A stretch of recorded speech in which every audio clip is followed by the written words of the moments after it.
So guys, selamat datang ke SRTV. So tidak lama lagi kita akan melalui perlawanan melibatkan Kuching City. So ini adalah perlawanan derby yang seringkali kita nantikanlah tiap kali ianya berlaku. Jadi tapi kita bukan mau bercerita mengenai perlawanan tersebut. Ini kita ingin bercerita mengenai persiapan Sabah FC. Kita ingin berbincang mengenai formation Sabah FC yang ada 3 formation itulah pemerhatian akan digunakan oleh Sabah FC. Tapi hasil daripada pemerhatian aku tu ada satu formation yang aku rasa cukup sesuai untuk Sabah FC berdasarkan player pool dan seterusnya, apa yang kita lack sekarang ni. Itulah ingin aku bincangkan dalam video ni, impact dia terhadap prestasi kita sekarang ni dan adakah ianya boleh diperbaiki. Tapi sebelum tu guys, jangan lupa untuk subscribe SRTV. Kita cuba untuk mendapatkan 10k di penghujung saingan Liga Super ni, insyaAllah. Semua itu boleh terjadi dengan bantuan anda. Jadi buat yang belum subscribe, sila subscribe, tekan butang notification agar anda tidak ketinggalan untuk perkongsian yang seterusnya. Dan of course share SRTV ni dengan rakan-rakan anda. Anda juga boleh menjadi member SRTV dengan pembayaran RM5 bagi tiap bulan. Anda akan mendapat stiker dan juga emoji yang berbeza daripada orang lain dan juga penyataan di tepi nama anda berapa lama sudah anda menjadi member SRTV. Jadi tanpa buang masa, jom kita terus berkongsi mengenai perkongsian dan juga cerita ni. So seperti biasa, untuk pengetahuan anda, ini adalah freestyle saja aku lakukan. Aku akan menyebut beberapa nama-nama lah di dalam perkongsian ni, tapi bukan bermaksud aku merendahkan atau menidakkan kemampuan mereka. Aku tahu mereka ada potensi, cuma sekarang ianya tidak menyerlah dan tidak menjadi. Itu saja untuk pernyataan awalnya. So, formasi yang telah digunakan oleh Sabah FC untuk last perlawanan sewaktu kita tewas menentang Negeri Sembilan tempoh hari adalah begini. So ini adalah formasi yang aku nampak mempunyai potensi yang cukup bagus berdasarkan player pool kita, tapi again ianya tidak menjadi untuk perlawanan ni atas sebab banyak faktor yang kita boleh katakanlah. Kita boleh ceritakan tentang moral player, kita boleh ceritakan tentang persiapan dan juga kemampuan pemain kita. Tapi apa yang seringkali digunakan oleh Sabah FC adalah position macam ni. So ini adalah merupakan satu position atau formasi yang cukup bagus sebenarnya juga untuk Sabah FC, di mana untuk beberapa perlawanan awal Sabah FC sebelum kita berjumpa dengan JDT, kita masih lagi mendapat keputusan yang cukup bagus lah pada perlawanan tersebut. Dari segi bertahan, kita adalah tim yang terbaik setakat tu. 3 perlawanan sebelum menentang JDT tu kita cuma ada 2 bolos kalau aku tidak silap. Tapi unfortunately untuk formation macam ni, again, defensively kita memang cukup bagus kerana kita mempunyai double pivot, boleh membantu bahagian pertahanan kita.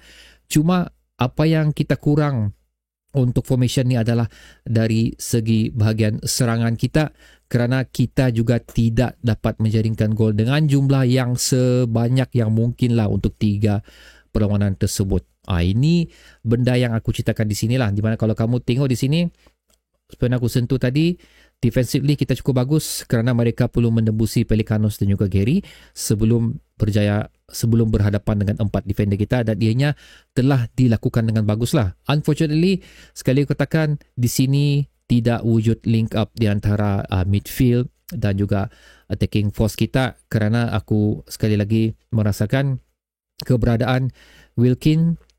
Dia bukan seperti mana Telmo Castanheira. Dia ni merupakan lebih kepada attacking midfield atau ataupun bukan advanced playmaker, bukan playmaker juga. Dia ni box to box dan juga attacking midfield. So di mana aku telah menyentuh pada video tempoh hari yang aku merasakan ketidakberadaan Telmo dalam skuad Sabah FC ni telah memutuskan link up di antara again defender dan juga defender dan juga attacking for Sabah FC ni. So apabila penggunaan implementasi formation yang sebegini ni, ianya masih juga 4-3-3 sebenarnya sewaktu menentang Negeri Sembilan tu. Ini adalah merupakan bagi aku satu formation yang cukup logik dan sebenarnya sesuai digunakan oleh Sabah FC. Okey, aku faham. Anda boleh mengatakan, alah tapi kalah juga lawan Negeri Sembilan. Harus difahami, ini adalah satu taktikal yang baru digunakan Sabah FC. 4 perlawanan terakhir Sabah tidak menggunakan tactical ni, dan kalau kamu mau follow up lagi dengan pramusim kita, tactical ini pun tidak digunakan oleh Sabah FC, membuatkan again on paper memang cukup bagus, tapi dari segi persiapan, mentality dan juga adaptation untuk formasi ini tidak dapat digunakan sepenuhnya, membuatkan kita tewas 3-0 pada perlawanan tersebut. Benda yang ingin aku ceritakan lagi, kenapa aku merasakan taktikal tersebut cukup susah untuk Sabah FC, aku juga melihat dari segi kita punya squad pool kita lah, okay? Depth squad kita, itu yang aku ingin ceritakan di sini, di mana apabila kita menggunakan formation yang menggunakan double pivot ni, kecacatan dia sebenarnya adalah di bahagian Pelicanos dan juga Gary Steven Robert ni. Kalau salah seorang mereka cedera, kalau salah seorang mereka perlu ditukarkan di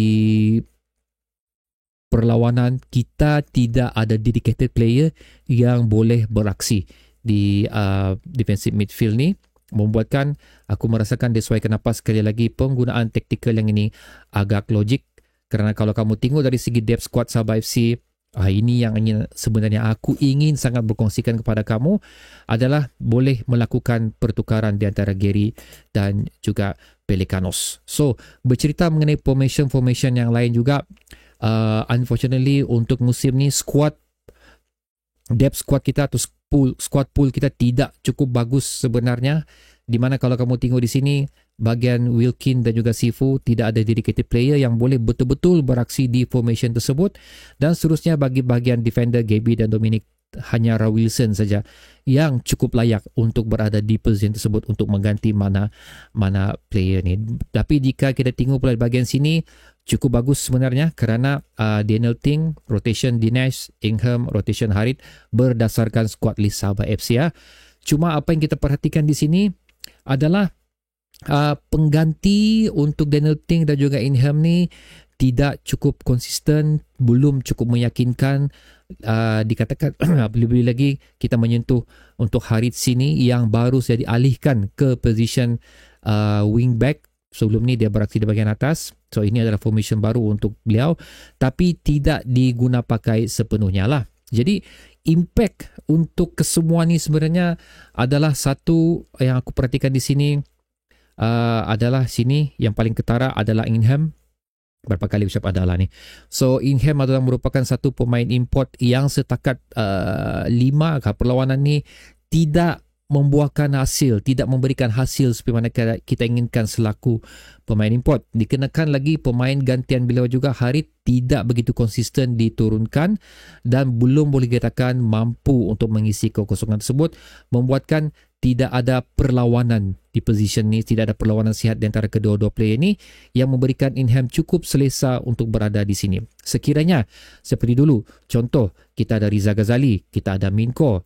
So perebutan kedudukan di antara kedua pemain ni wujud. Maksud aku persaingan sihat. Masing-masing ingin menunjukkan kemampuan mereka untuk layak berada di position tersebut.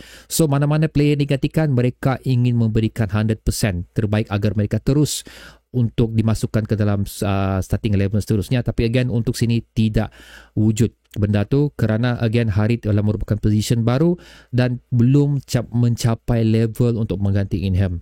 Untuk bahagian tersebut. Dan di sini lagi again, walaupun aku katakan ini adalah position yang terbaik, tapi berdasarkan apa yang kita miliki sekarang ni, walaupun kita sekarang ada 1, 2, 3, 4, 5, 6, 7 ataupun lebih kurang 5 pemain yang boleh beraksi di midfield, tapi mereka belum lagi diturunkan dan kemampuan mereka untuk bersaing di Liga Super amat sukar untuk kita perkatakan di sinilah. So again membuatkan di sini kita punya depth squad memang cukup aku boleh katakan hancur dan juga mengecewakan untuk persiapan musim ni, membuatkan satu lagi rotation yang sebaik-baiknya tidak dapat dilakukan, dan seterusnya persaingan sihat di kalangan pemain untuk merebut position tersebut tidak wujud, memberikan keselesaan untuk pemain, untuk pemain tu macam yakin lah, okey lah, mesti aku masuk lagi untuk perlawanan akan datang ni. Bukannya ada pilihan lain pun untuk Sabah FC.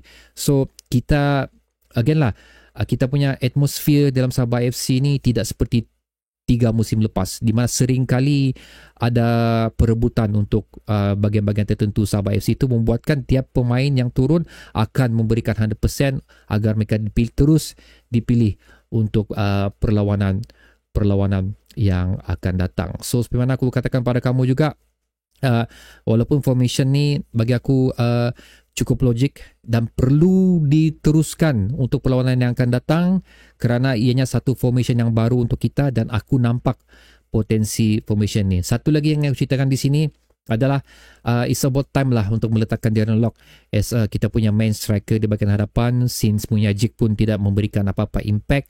Hazard pula ada dia punya positivity untuk Hazard ni, tapi beliau pun perlu diberi masa lagi untuk memberikan tanggungjawab beliau tu pun, memberikan tanggungjawab sepenuhnya kepada beliau untuk mengemudi di bahagian hadapan. So Tierney aku rasa sampai masa sudah digunakan untuk dideploy berada di bahagian right wing. Dan finally aku rasakan juga hasil daripada percombahan yang telah diberikan oleh Jaffrey, aku nampak jugalah ada beberapa potensi di situ, tapi again tidak membuahkan hasil. Aku rasa perlu ada pertukaran angin sudahlah untuk Jaffrey ini, di mana Kumaran perlu diturunkan sudah untuk berada di bahagian left wing. Bagi Farhan pula, ini adalah individu yang selalu aku sentuh di sini. Again, apabila meletakkan Tierney berada di sini, so ianya perlu masa lagi untuk Tierney menyesuaikan diri beliau berada di position tersebut. Dan Farhan terpaksa sekali lagi untuk berada di bangku simpanan. Walau macam mana pun, potensi Farhan masih ada di situlah untuk membantu Sabah FC. So ini adalah benda yang perlu diberi perhatian untuk Sabah FC, kerana sekali lagi dengan menggunakan formation baru ni, menetapkan pemain di position tertentu, ianya again untuk memberi peluang lah kepada pemain seperti Kumaran dan juga Darren Lock untuk kembali berada di position asal mereka, dan ianya aku yakin ianya akan unlock lah sesuatu benda yang baru. Cuma untuk kita berada di position sekarang ni agak terlambat lah, itu boleh aku katakan, di mana benda ni sepatutnya perlu dipraktikkan sewaktu pramusim. Pramusim balik aku sentuh pramusim, kerana itu adalah benda yang crucial sebenarnya yang telah memberikan kita result sekarang ni.